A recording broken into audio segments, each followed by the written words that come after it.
Hey, it's Ashley Nicole Kirkwood with the Ashley Nicole Show, where we talk about topics interesting to folks building billion-dollar brands, whether the world knows it yet or not. So I am the podcast host that you want to listen to if you are an entrepreneur, an expert, an industry leader, and you are seeking to build a big brand and you know it's going to impact the world, so you want to protect it. Let's get into it.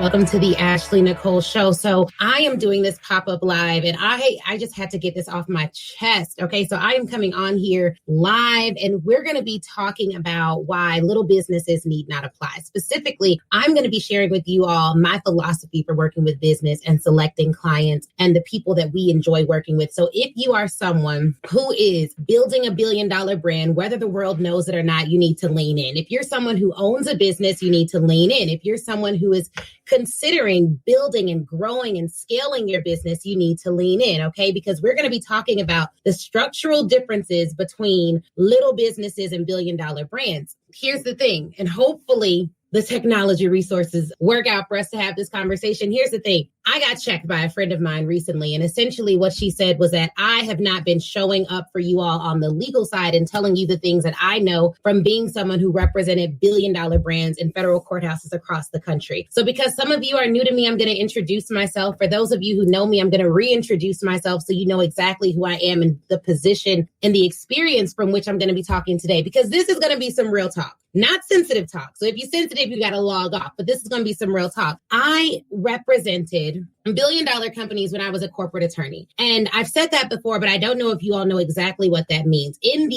First off, educational background. I went to the University of Illinois, studied international business. I studied business in Jordan, Brazil, and the Dominican Republic. And then while in law school, I created a course, like I was the instructional designer for a course at Northwestern Law School, where we went and studied how women interact in the political and business sphere in Morocco. So that is like my educational background. Now, Northwestern is one of the top 10 schools in the country. I'm just saying. Some people say education don't matter, but it matters a little bit to me. So I went to Northwestern, and what that school allowed me to do, and the reason why I talk about the rank of the school isn't to say, oh, my school is so much better than all these other schools, but it's to say the way that certain schools, especially the elite schools, are structured, it is all about ideas. Okay. So it's all about ideas, and the people that they put you in front of are people who can pour into your life to help you to think like a visionary. So the first difference that we're going to discuss, just to set the stage and to set the platform between little businesses and big brands, is that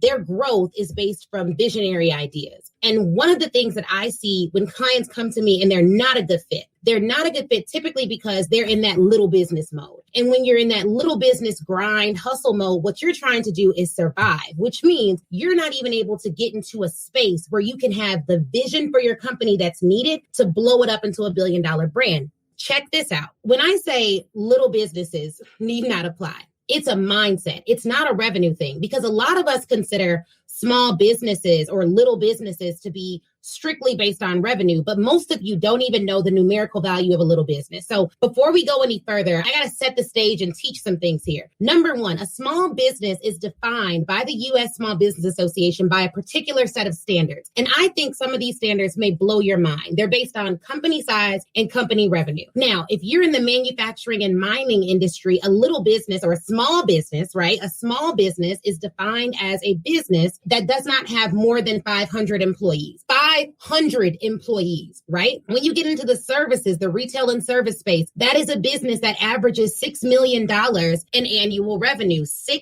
million in annual revenue. That's not small. You know what I mean? For a lot of us, $6 million in annual revenue would not even be what we would consider to be a small business, but that is what it's defined as. $6 million in revenue. Now, when you get into the special trade contractors, you're looking at $12 million in revenue. Overall, a small business, as defined by the U.S. Small Business Association, should not make more than $25 million of revenue per year. A lot of times, because of the online space that we're in, we get very, very, very excited about, and if you're you own a business, just put owner in the comments. We get there. If you're listening to this on the podcast, you can't do that. But if you're watching this live, then one of the things I want you to do, if you're an owner, just put owner in the comments, because we're going to teach some things to the owners on the live right now.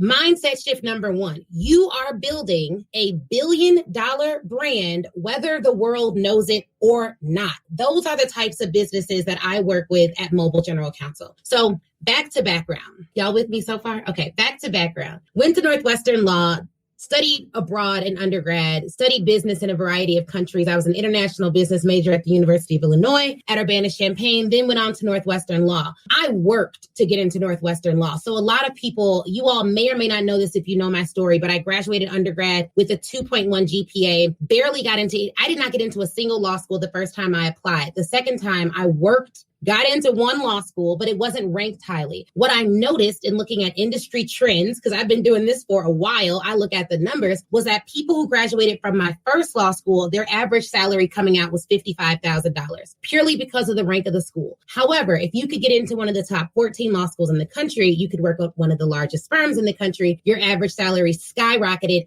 to $180,000. That's the average. That was the average salary out of Northwestern Law. Now it's gone up because the market changes. The market goes up. They pay more now than when I was coming out of law school. So I went there. That's what I did with Northwestern. After going to Northwestern, I worked at a firm called Kirkland Ellis LLP. That was my first full-time lawyer job. Now, that firm has been depicted in various movies and TV shows that you all have heard of because they represent billion-dollar brands. In fact, they were the lead firm on the BP oil spill case. So there's been movies made about them for that. They've done all types of stuff, but they're a big firm. And more importantly, the thing that I loved the most about working at Kirkland had nothing to do with the money. It had nothing to do with the perks and the black cars and all of that, because I had all of that. It had nothing to do with that. The thing that I loved absolutely most about working at that firm, working at this billion-dollar firm, one of the top grossing firms in the world, was that everyone in that firm carried themselves with a certain air and a certain confidence. And that confidence extended not just to their own capabilities, but it extended to the way they communicated with their clients. They spoke up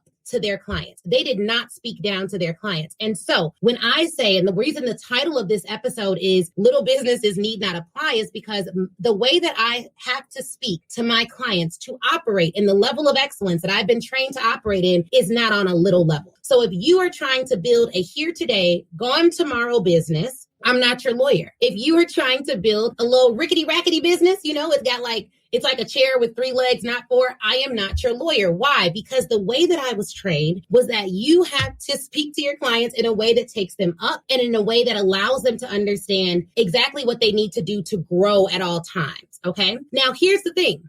And this is something that my dad taught me because he was in the music industry for a while and worked with lawyers for a very long time. Is he's like, look, a great lawyer makes you money. Well, how is that? Because every other lawyer that you may see on these internet streets isn't talking about making their clients money. They're not talking about how they made their clients an extra $50,000 to $100,000 based on a contract negotiation. But I have. You know what I mean? I've done that, been there, done that, continue to do it for my clients. A lot of you think you may not need a lawyer because you're thinking of a lawyer as like this thing you have to do to keep your business protected, but it's like taxes. Like, I got to file them, but I don't really want to. Absolutely not. There is a reason why lawyers are called counselors, okay? There's a reason why lawyers are called counselors, because a great lawyer gives great counsel. Now, a Christian lawyer like me also gives wise counsel. So I will give my clients insight into things, not just on the legal side, but on the business side that tells them, okay, no. I know I'm here to negotiate this contract, but before we even go into those negotiations, we got to make sure that pricing is right. Absolutely not. You think you want to trademark that, but where is the revenue coming from in your business? That's where you need to start. And as you think about scaling and growing and developing products, you need consistent counsel. So let's talk about the difference between billion-dollar brands, big brands, and little businesses. Here's the first one. Hey, attorney Ashley Kirkwood here, and I just wanted to give you a quick plug for your business. If you are a business owner or a brand builder, you have a brand and you've never spoken with an attorney about your brand, or you do not have consistent legal counsel now, I want you to head on over to mobilegeneralcounsel.com and book a legal audit or a consultation with my firm, Mobile General Counsel. We handle federal trademark law nationwide, and I'm barred in Illinois to handle additional matters. So if you are someone who is interested in bulletproofing your brand, protecting your brand, brand, ensuring that your brand is guarded, then you need to go on over to mobilegeneralcounsel.com, click on legal services, and book your legal audit or legal consultation today. You can also call the firm at 312-880-8518 if you have any problems booking online. So I'm super excited to talk to you guys. Let's get back into this episode.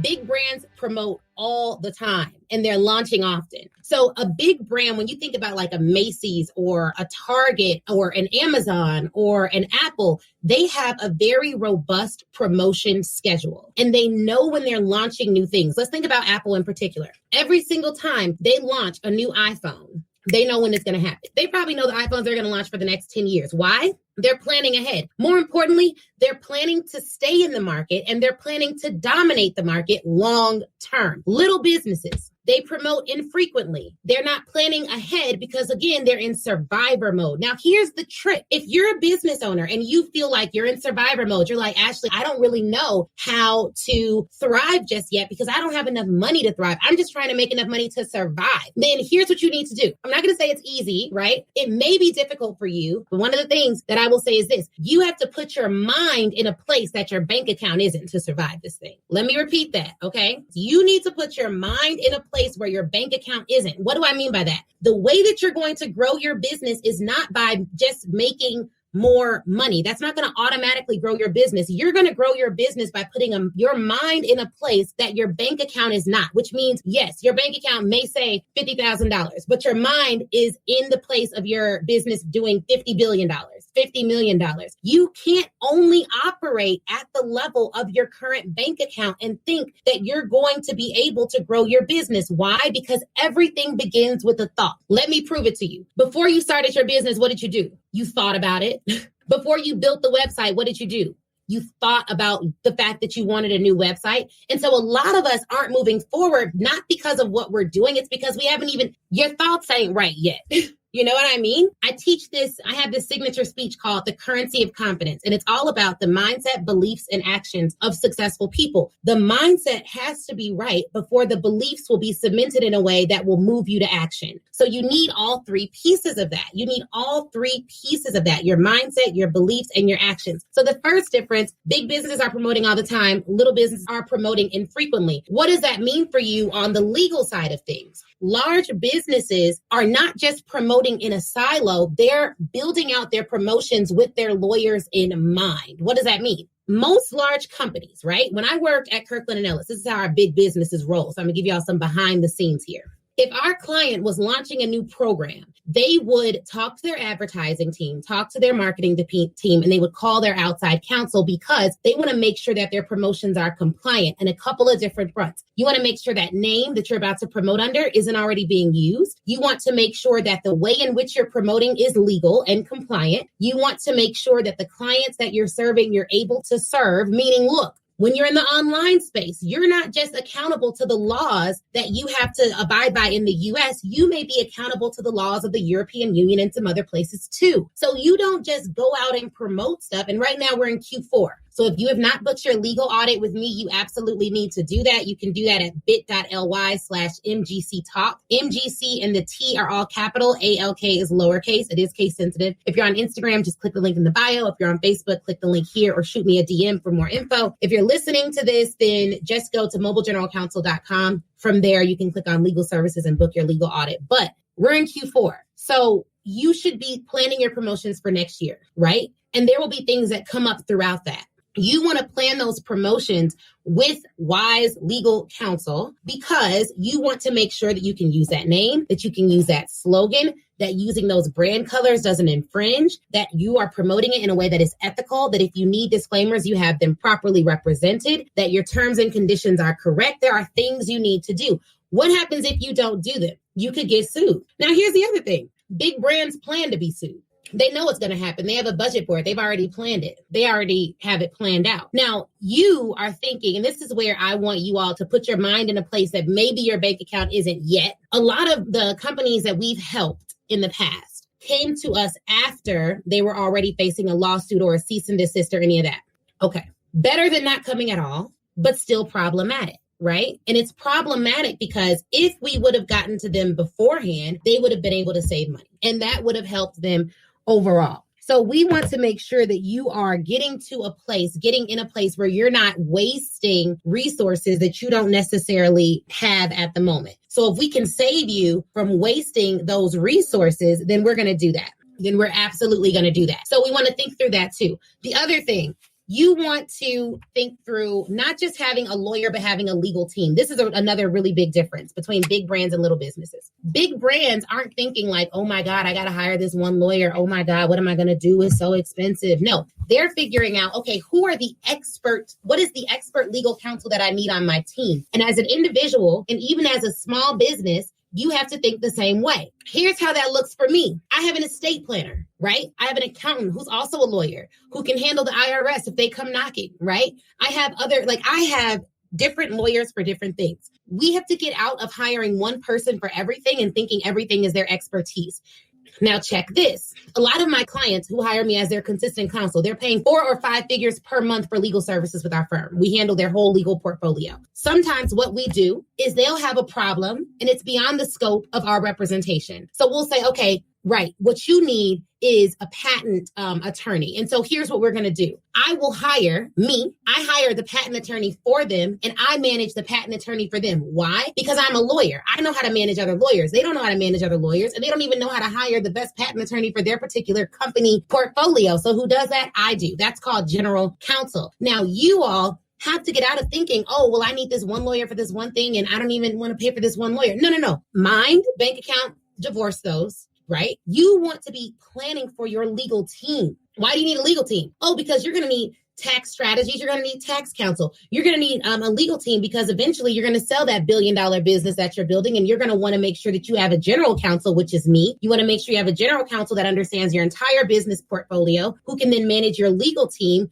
which your general counsel will hire. The reason our firm is called Mobile General Counsel, before our time even, right? When we first started, we were called Mobile General Counsel. That's always been my name. It's trademarked. That's mine. We're called Mobile General Counsel because the number one difference that I saw between billion-dollar brands and small businesses was that billion-dollar brands understood the necessity of general legal counsel. That's a lawyer who has a great business sense, an excellent legal acumen, and they can properly advise you throughout your business legal journey, which is long because you're building a billion-dollar brand, a big brand. You're not building a here today, gone tomorrow business. Okay. And so that's the other thing. They have general counsel. So you all want to think through, even before you feel it's your time to get these things. Here's what you can do now. 1, work on your mindset. That's something every single business who's listening to this show can do absolutely right now today, right? I didn't even put on makeup to do this live. I was like, let me just tell people what they got to do. Here's the second thing you can do now. Stop trying to Google your legal work and stop asking Facebook groups. I'm sorry. I just had to say that. Stop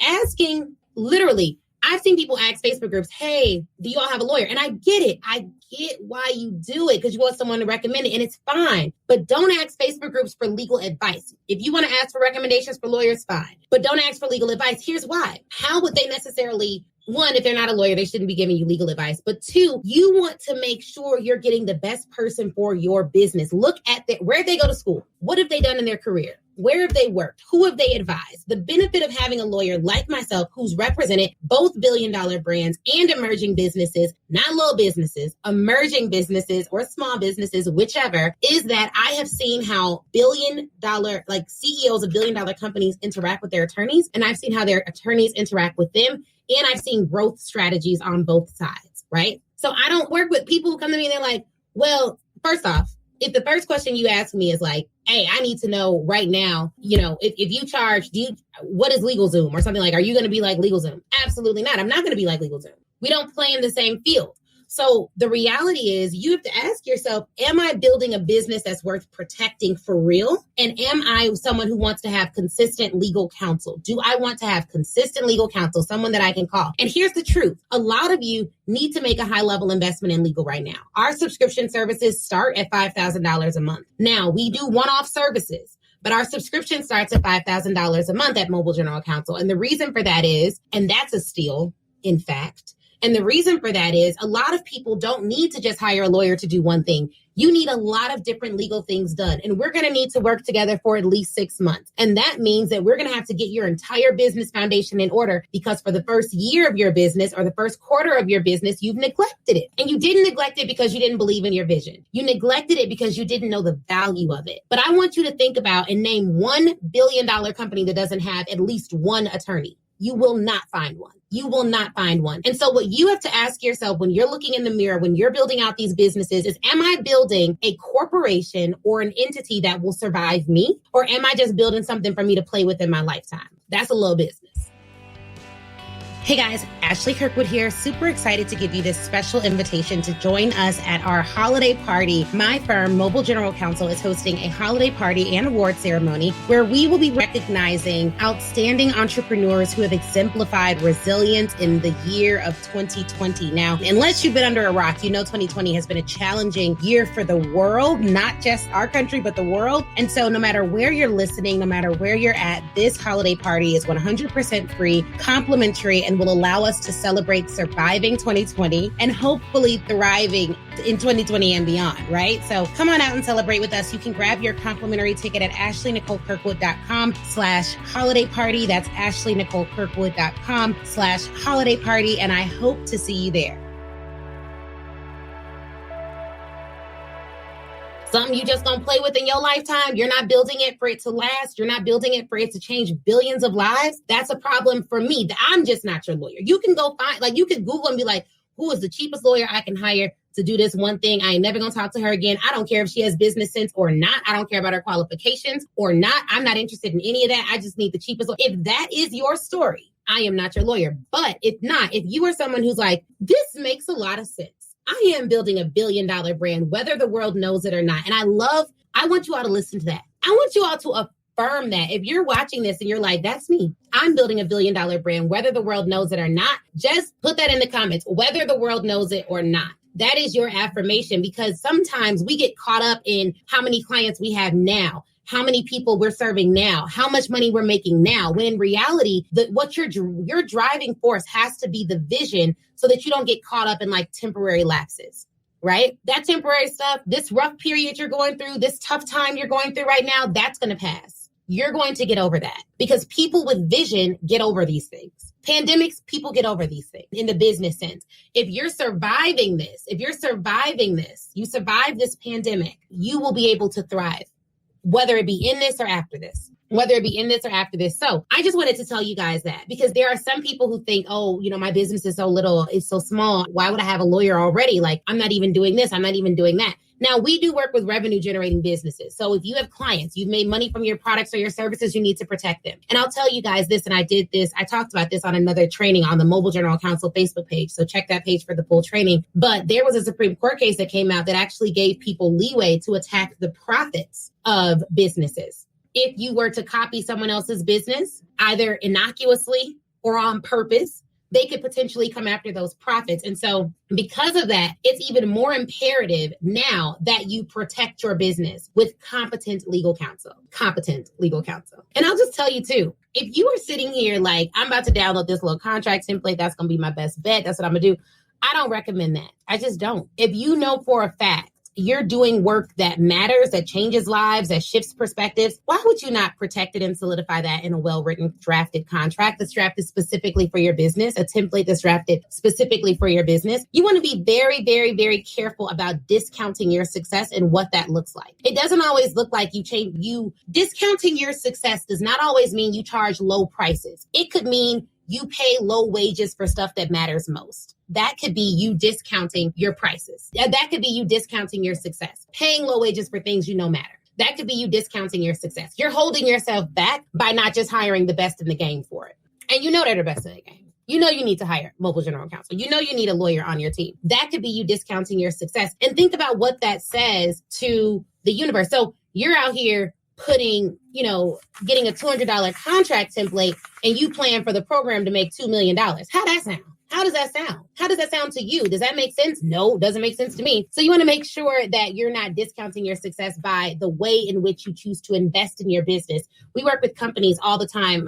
One of our revenue streams in Mobile General Counsel is advising companies on the way they communicate and their equitable policies and the currency. Like we have all these programs. We have 2 programs we do for companies. And one of the things I always ask decision makers, because I talk to the C-suite, is how much money are you investing in equity? Okay, we spend about $20,000 a year. And what percentage of your budget does that make up? Oh, well, it makes about like less than 1%. And you wonder why your company is not equitable? You wonder why your diverse employees feel disenfranchised? You're not investing in it. So there's that. What you're telling them is they're not worth the investment. So even if you believe in your business, you think you believe in your business, you want to look at how are you working to protect it? Things that you love, you protect. My house, we have home security because we love the house, right? Like we love the people within the house, right? It's not even about the house, right? I love my daughter. I love my husband. So we pay to protect it. Our car. Best security system. It's a brand new car. We want to pay to protect it. You know what I mean? So you have to figure out your legal strategy should protect your business, but it also helps with the profits in the business. If you have a good lawyer. If you don't, then you don't. And one of the telltale signs to me is when I always hear about people signing bad contracts, I'm just like, where was the lawyer? And they're like, oh, well, lawyers. And I hear this from my colleague. Well, lawyers, we write the contract they want us to write. We ask them what should be in it. I'm like, no.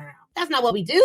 That may be what that ain't what I do. Like if someone comes to me for contract drafting, yes, I'm going to draft the contract, but it is my expertise that they're coming for. So I am going to opine on areas of the contract when I see weaknesses there. Okay. And so you want to be really, really, really careful about placing your business in the hands of people that lack vision, whether that be your lawyer, your accountant, or your coach. If they lack vision, they should not be able to touch your business. And think about how they talk about their own business. Do they have vision for their own business? Are they talking big about their own business or not? Are they operating in scarcity with their own business? If so, why would you let them touch yours? Okay. All right. I gotta go. Hopefully this was helpful. This is the Ashley Nicole Show. I'll be giving you guys more content like this. If it was helpful, drop helpful in the comments. If you have a comment or something that you'd like to say, or you have a question, feel free to drop it here. If you need a legal audit, you can go to mobilegeneralcounsel.com, shoot me a DM or click the link in bio if you're listening on Instagram. If you're watching on Facebook, the link should also be here. All right. And I will talk to you guys later. Thank you so very much for tuning in to the Ashley Nicole Show yet again. Do me a favor and give this podcast 5 stars on Apple Podcasts. Give us a rating. It helps us to continue to bring on excellent guests and information and ensure that we are giving you exactly what you want, exactly what you need. If you want to stay connected with me and join my mailing list, just go to ashleynicolekirkwood.com, click on the Connect with Us tab, and you will see all the links there to join my email list, grab some freebies, and some other cool stuff too. So hopefully you can do all of that, and I will see you guys next time.